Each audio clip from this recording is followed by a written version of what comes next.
Asia cup ಟೂರ್ನಿಗೆ chance ಪಡೆಯೋಕೆ team ಇಂಡಿಯಾದಲ್ಲಿ 25ಕ್ಕೂ ಹೆಚ್ಚು ಆಟಗಾರರು ರೇಸ್ನಲ್ಲಿದ್ದಾರೆ. ಆದರೆ ಕಳೆದೊಂದು ವರ್ಷದಿಂದ ಟಿ20 ಹಾಗೆ ಏಕದಿನ ಮತ್ತು ಟೆಸ್ಟ್ ಪಂದ್ಯಗಳಿಗೆ ಬೇರೆ ತಂಡಗಳನ್ನು ಕಣಕ್ಕಿಳಿಸ್ತಾ ಇರುವಂತಹ ಮ್ಯಾನೇಜ್ಮೆಂಟ್ ಏಷ್ಯಾ ಕಪ್ಗೆ ಯಾವ ಸೂತ್ರದೊಂದಿಗೆ ಕಣಕ್ಕಿಳಿಯುತ್ತೆ ಅನ್ನೋದೇ ಕುತೂಹಲ ಮೂಡಿಸಿದೆ. ಅದೆಲ್ಲಕ್ಕಿಂತ ಹೆಚ್ಚಾಗಿ ಏಷ್ಯಾ ಕಪ್ ಟೂರ್ನಿಗೆ ವಿಕೆಟ್ ಕೀಪರ್ ಸ್ಥಾನಕ್ಕಾಗಿಯೇ 4 ನಡುವೆ ಪೈಪೋಟಿ ಇದೆ. ಆರ್ಸಿಬಿ ಆಟಗಾರ ಕೂಡ ರೇಸ್ನಲ್ಲಿದ್ದಾರೆ. ವಿಕೆಟ್ ಕೀಪಿಂಗ್ ಕೋಟಾದಲ್ಲಿ ಯಾರ್ಯಾರ ಹೆಸರು ಚರ್ಚೆಯಲ್ಲಿದೆ? ಜಿತೇಶ್ ಶರ್ಮಾಗೆ ಚಾನ್ಸ್ ಸಿಗುತ್ತಾ? ಫಸ್ಟ್ ಪ್ರಿಯಾರಿಟಿ ಯಾರಿಗೆ ಅನ್ನೋದನ್ನ ಈ ವಿಡಿಯೋದಲ್ಲಿ ಹೇಳ್ತೇನೆ. ನಾನು ಶಾಂತ. ನೀವು ಸುದ್ದಿಯಾನದ ಸಬ್ಸ್ಕ್ರೈಬರ್ ಆಗೋದಿಕ್ಕೆ ಮರಿಬೇಡಿ. ಐಪಿಎಲ್ ಬಳಿಕ ಸತತ 1.5 ತಿಂಗಳ ಕಾಲ ಇಂಗ್ಲೆಂಡ್ ಪ್ರವಾಸದಲ್ಲಿದ್ದಂಥ ಟೀಂ ಇಂಡಿಯಾ ಆಟಗಾರರು ಈಗ ರಿಲ್ಯಾಕ್ಸ್ ಮೂಡ್ನಲ್ಲಿದ್ದಾರೆ. ಆಗಸ್ಟ್ ತಿಂಗಳಲ್ಲಿ ಯಾವುದೇ ಪಂದ್ಯಗಳು ಇರೋದಿಲ್ಲ. ಸೆಪ್ಟೆಂಬರ್ 9ರಿಂದ ಆರಂಭ ಆಗಲಿರುವಂತ ಏಷ್ಯಾ ಕಪ್ ಟೂರ್ನಿಗೆ ರೆಡಿಯಾಗಬೇಕಿದೆ. ಸೆಲೆಕ್ಷನ್ ಕಮಿಟಿ ಆಗಸ್ಟ್ 3ನೇ ವಾರದಲ್ಲಿ ತಂಡವನ್ನ ಪ್ರಕಟ ಮಾಡುವಂತ ಸಾಧ್ಯತೆ ಇದೆ. ಇದೀಗ ಮ್ಯಾನೇಜ್ಮೆಂಟ್ಗೆ ಕಾಡ್ತಾ ಇರುವಂತ ಪ್ರಶ್ನೆ ಅಂದ್ರೆ ವಿಕೆಟ್ ಕೀಪಿಂಗ್ಗೆ ಯಾರನ್ನ ಸೆಲೆಕ್ಟ್ ಮಾಡೋದು ಅನ್ನೋದು. 4 ನಡುವೆ ಫೈಟ್ ಇದ್ದು ಅಂತಿಮವಾಗಿ ಯಾರಿಗೆ ಅವಕಾಶ ನೀಡಬೇಕು ಎನ್ನುವಂತ ಬಗ್ಗೆ ಚರ್ಚೆ ನಡೀತಾ ಇದೆ. ಸಂಜು ಸ್ಯಾಮ್ಸನ್, ಜಿತೇಶ್ ಶರ್ಮಾ, ಇಶಾನ್ ಕಿಶನ್ ಹಾಗೆ ಧ್ರುವ್ ಜುರೇಲ್ ನಡುವೆ ಪೈಪೋಟಿ ಇದೆ. ಇವರ ಪೈಕಿ ಫಸ್ಟ್ ಪ್ರಿಯಾರಿಟಿ ಸಂಜು ಸ್ಯಾಮ್ಸನ್ ಆಗಿದ್ದಾರೆ. 1 ವರ್ಷದಲ್ಲಿ 3 ಶತಕ ಬಾರಿಸಿದ ಸಂಜುಗೆ ಮೊದಲ ಆದ್ಯತೆ. ಯುಎಇನಲ್ಲಿ ನಡೆಯಲಿರುವಂತಹ ಏಷ್ಯಾ ಕಪ್ ಟೂರ್ನಿಗೆ ವಿಕೆಟ್ ಕೀಪರ್ ಆಗಿ ಯಾರನ್ನ ಆಯ್ಕೆ ಮಾಡಬೇಕು ಅನ್ನೋದೇ ಸವಾಲಾಗಿದೆ. ಈ ಪೈಕಿ ಸಂಜು ಸ್ಯಾಮ್ಸನ್ ಅವರ ಹೆಸರು ಮುಂಚೂಣಿಯಲ್ಲಿದೆ. ಕಳೆದ ವರ್ಷ ನವೆಂಬರ್ನಲ್ಲಿ ದಕ್ಷಿಣ ಆಫ್ರಿಕಾ ವಿರುದ್ಧ ಅಜೇಯ 109 ರನ್ ಗಳಿಸಿದ್ದ ಸಂಜು 1 ವರ್ಷದಲ್ಲೇ ಚುಟುಕು ಮಾದರಿಯ ಕ್ರಿಕೆಟ್ನಲ್ಲಿ 3 ಶತಕಗಳನ್ನು ಬಾರಿಸಿದ ಮೊದಲ ಆಟಗಾರ ಎನಿಸಿಕೊಂಡಿದ್ರು. ಇದೇ ಟೈಮಲ್ಲೇ ಅನ್ವಾಂಟೆಡ್ ರೆಕಾರ್ಡ್ನು ಕೂಡ ಮಾಡಿದ್ದಾರೆ. ಸಂಜು ಸ್ಯಾಮ್ಸನ್ ಟಿ20 ಕ್ರಿಕೆಟ್ನಲ್ಲಿ ಕ್ಯಾಲೆಂಡರ್ ವರ್ಷದಲ್ಲಿ 5 ಸಲ ಡಕ್ಔಟ್ ಆದ ಮೊದಲ ಬ್ಯಾಟ್ಸ್ಮನ್ ಎನಿಸಿಕೊಂಡಿದ್ದಾರೆ.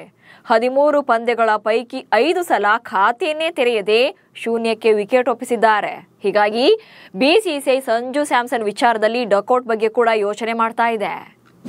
ಐಪಿಎಲ್ನಲ್ಲಿ ಮಿಂಚಿದ್ದ ಜಿತೇಶ್ಗೆ ಸಿಗುತ್ತಾ ಚಾನ್ಸ್? 2025ರ ಐಪಿಎಲ್ನಲ್ಲಿ ರಾಯಲ್ ಚಾಲೆಂಜರ್ಸ್ ಬೆಂಗಳೂರು ಪರ ವಿಕೆಟ್ ಕೀಪರ್ ಬ್ಯಾಟರ್ ಆಗಿ ಅದ್ಭುತ ಪ್ರದರ್ಶನ ನೀಡಿದಂತ ಜಿತೇಶ್ ಶರ್ಮಾ ಹೆಸರು ಕೂಡ ರೇಸ್ನಲ್ಲಿದೆ. ಅಂತಾರಾಷ್ಟ್ರೀಯ ಕ್ರಿಕೆಟ್ನಲ್ಲೂ ಕೂಡ ಆಡಿದ ಅನುಭವ ಇದ್ದು 9 ಪಂದ್ಯಗಳನ್ನು ಆಡಿ 100 ರನ್ಗಳನ್ನು ಕಲೆ ಹಾಕಿದ್ದಾರೆ. ಇಲ್ಲಿ ಅವರ ವೈಯಕ್ತಿಕ ಗರಿಷ್ಠ ಸ್ಕೋರ್ ಅಂದ್ರೆ 35 ರನ್ ಆಗಿದೆ. ಈ ಅಂಕಿಅಂಶಗಳನ್ನು ನೋಡಿದ್ರೆ ಇವರನ್ನ ತಂಡಕ್ಕೆ ಸೆಲೆಕ್ಟ್ ಮಾಡ್ಕೊಳ್ಳೋದು ಕಷ್ಟನೇ ಇದೆ. ಬಟ್ 2025ರ ಐಪಿಎಲ್ನಲ್ಲಿ ಆರ್ಸಿಬಿ ಪರ ಸಿಕ್ಕಾಪಟ್ಟೆ ಶೈನ್ ಆಗಿದ್ರು. ಅದರಲ್ಲೂ ಲಕ್ನೋ ಸೂಪರ್ ಜೈಂಟ್ಸ್ ವಿರುದ್ಧದ ಪಂದ್ಯದಲ್ಲಂತೂ 33 ಎಸೆತಗಳಲ್ಲಿ 85 ರನ್ ಬಾರಿಸಿ ಪಂದ್ಯವನ್ನ ಗೆಲ್ಲಿಸಿಕೊಟ್ಟಿದ್ರು. 257ಕ್ಕಿಂತ ಹೆಚ್ಚು ಸ್ಟ್ರೈಕ್ ರೇಟ್ನಲ್ಲಿ ಬ್ಯಾಟಿಂಗ್ ಮಾಡಿದ್ರು. ಟೂರ್ನಿ ಉದ್ದಕ್ಕೂ ಕೂಡ ಸಾಲಿಡ್ ಫಾರ್ಮ್ನಲ್ಲಿ ಕಾಣಿಸಿಕೊಂಡಿದ್ರು. ಹೀಗಾಗಿ ಜಿತೇಶ್ ಹೆಸರನ್ನ ಸಹ ಇಲ್ಲಿ ಚರ್ಚೆಗೆ ಇಡಲಾಗಿದೆ. ಯಾಕಂದ್ರೆ ವಿಕೆಟ್ ಕೀಪಿಂಗ್ ಹಾಗೆ ಬ್ಯಾಟಿಂಗ್ ಎರಡರಲ್ಲೂ ಕೂಡ ಹೆಲ್ಪ್ ಆಗ್ತಾರೆ ಅನ್ನೋದು ಉದ್ದೇಶ ಇದೆ. ಕಿಶನ್ ಅಥವಾ ಜುರೇಲ್ ಯಾರಿಗೆ ಅವಕಾಶ? ಇನ್ನು ವಿಕೆಟ್ ಕೀಪಿಂಗ್ ಕೋಟಾದಲ್ಲಿ ಇಶಾನ್ ಕಿಶನ್ ಮತ್ತು ಧ್ರುವ್ ಜುರೇಲ್ ಅವರ ಹೆಸರು ಕೂಡ ಇದೆ. ಇಶಾನ್ ಕಿಶನ್ ಕೊನೆಯ ಬಾರಿಗೆ 2023ರ ನವೆಂಬರ್ನಲ್ಲಿ ಆಸ್ಟ್ರೇಲಿಯಾ ವಿರುದ್ಧ ಟಿ20 ಮಾದರಿಯಲ್ಲಿ ಕಣಕ್ಕಿಳಿದಿದ್ದರು. 2 ಅರ್ಧ ಶತಕಗಳನ್ನು ಬಾರಿಸಿದ್ದ ಕಿಶನ್ ನಂತರ ಕೊನೆಯ ಪಂದ್ಯದಲ್ಲಿ ಶೂನ್ಯಕ್ಕೆ ಔಟ್ ಆಗಿದ್ರು. ಕಳೆದ ವರ್ಷದಿಂದ ಅವರನ್ನ ಕೇಂದ್ರೀಯ ಒಪ್ಪಂದದಿಂದ ಕೈಬಿಡಲಾಗಿದೆ. ಹೀಗಾಗಿ ಏಷ್ಯಾ ಕಪ್ ಮೂಲಕ ಮತ್ತೆ ತಂಡಕ್ಕೆ ಕಂಬ್ಯಾಕ್ ಮಾಡುವಂತ ನಿರೀಕ್ಷೆಯಲ್ಲಿದ್ದಾರೆ.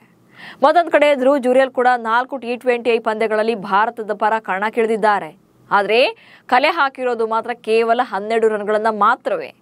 ಐಪಿಎಲ್ನ ಪ್ರದರ್ಶನ ಕೊಂಚ ಮಟ್ಟಿಗೆ ಭರವಸೆ ಮೂಡಿಸಿದ್ರು ಕೂಡ ರಾಷ್ಟ್ರೀಯ ತಂಡಕ್ಕೆ ಇವರನ್ನ ಆಯ್ಕೆ ಮಾಡೋದು ಕಷ್ಟ ಇದೆ. ಯಾಕಂದ್ರೆ ರಾಷ್ಟ್ರೀಯ ತಂಡಕ್ಕೆ ಅವರ ತಯಾರಿ ಬಗ್ಗೆ ಪ್ರಶ್ನೆಗಳನ್ನು ಹುಟ್ಟುಹಾಕಿದೆ. ಇನ್ನು ಈ 4 ಜನ ಅಷ್ಟೇ ಅಲ್ಲ, ವಿಕೆಟ್ ಕೀಪಿಂಗ್ ಕೋಟಾದಲ್ಲಿ ರಿಷಬ್ ಪಂತ್ ಮತ್ತು ಕೆಎಲ್ ರಾಹುಲ್ ಅವರ ಹೆಸರು ಕೂಡ ಇದೆ. ಬಟ್ ಇವರಿಬ್ರು ಕೂಡ ಆಯ್ಕೆ ಆಗೋದು ಕಷ್ಟ ಇದೆ. ಇಂಗ್ಲೆಂಡ್ ಪ್ರವಾಸದಲ್ಲಿ ಕಾಲು ಬೆರಳಿನಿಂದ ಮುರಿತದಿಂದಾಗಿ ಇಂಜುರಿಗೊಂಡಿರುವಂತ ರಿಷಬ್ ಪಂತ್ ವಿಶ್ರಾಂತಿಯನ್ನ ಪಡಿಬೇಕಿದೆ. ಹೀಗಾಗಿ ಅವರನ್ನ ಏಷ್ಯಾ ಕಪ್ನಿಂದ ಹೊರಗಿಡುವಂತ ಸಾಧ್ಯತೆಯೇ ಜಾಸ್ತಿ ಇದೆ. ಇನ್ನು ಕಳೆದ 3 ವರ್ಷಗಳಿಂದ ಭಾರತ ತಂಡದ ಟಿ20 ಸ್ವರೂಪದಲ್ಲಿ ಸ್ಥಾನವನ್ನ ಕಳ್ಕೊಂಡಿರುವಂತ ಕನ್ನಡಿಗ ಕೆಎಲ್ ರಾಹುಲ್ ರನ್ನು ಕೂಡ ಪರಿಗಣಿಸುವುದು ಡೌಟ್ ಇದೆ.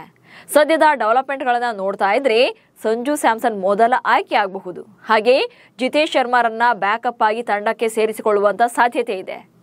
ಅಂತಿಮವಾಗಿ ನಿಮ್ಮ ಪ್ರಕಾರ ಏಷ್ಯಾ ಕಪ್ ಟೂರ್ನಿಯಲ್ಲಿ ವಿಕೆಟ್ ಕೀಪಿಂಗ್ ಬ್ಯಾಟರ್ ಆಗಿ ಯಾರು ಆಡಬಹುದು ಅನ್ನೋದನ್ನ ಕಮೆಂಟ್ಸ್ ಮೂಲಕ ತಿಳಿಸಿ. ಹಾಗೆ ಸುದ್ದಿಯನ್ನು ಫಾಲೋ ಮಾಡಿ. ನಮಸ್ಕಾರ.